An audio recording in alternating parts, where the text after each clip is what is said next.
Hi, welcome again. In the previous lecture, we were talking about numbers.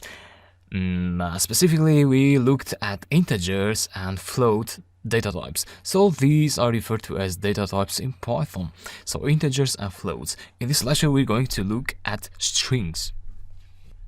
I already mentioned strings in the previous lecture. So a string is everything that goes inside quotes. Hi there, that is a string. And of course, strings can be stored in variables. And you can print those variables. So we're using the interactive shell now, but of course you can use a Python script as we did previously. So numbers were used to do math operations, but strings are used for displaying information for the user. So let's say you have a web application and you want to generate some text dynamically on the web page. So you would use Python on the backend, and Python would send strings to the HTML code. And HTML would render the code on the web page. Basically, that's the idea. Or if you want to create a notepad, an editor with Python, such as Atom, let's say, all these things you see here, so my program.py, selection, find, all these would be written as strings inside Python. And then you display them on the interface using various functions.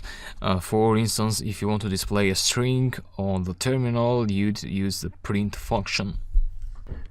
Now, strings have methods associated with them. What I mean with methods is, let me go ahead and try out a method. For methods, you need to use a dot notation.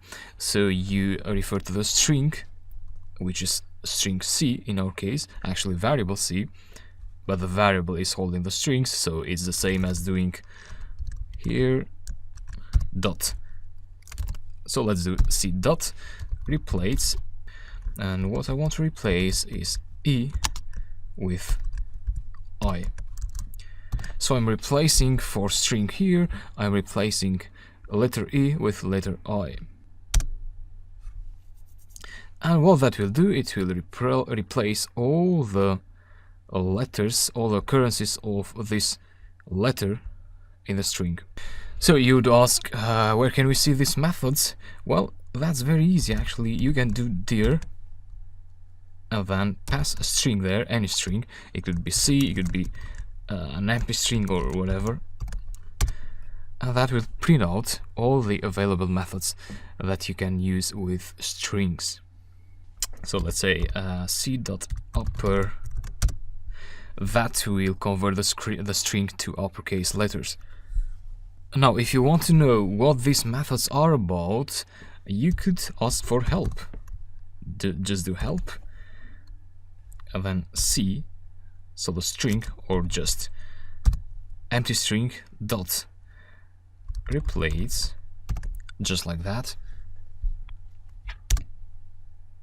And here you get the help. And so you get the definition here, replace method of the string instance.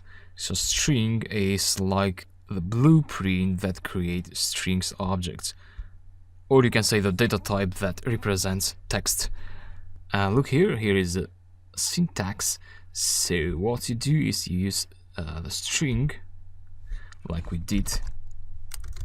So let's say here replace, then you open brackets, here is the old item you want to remove from the string, and then the new item we want to replace it with I.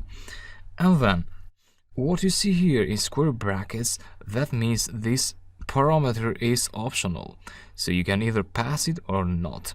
In the previous case we didn't pass it, so what Python did was it replaced all the occurrences of the E item. But if you want to replace only the first occurrence, you do one there, and that will replace only the first E with I. That's how it works.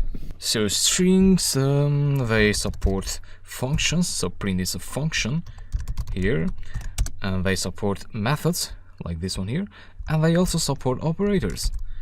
So you can do here plus there, and you get here there. Or you can make it more readable like that.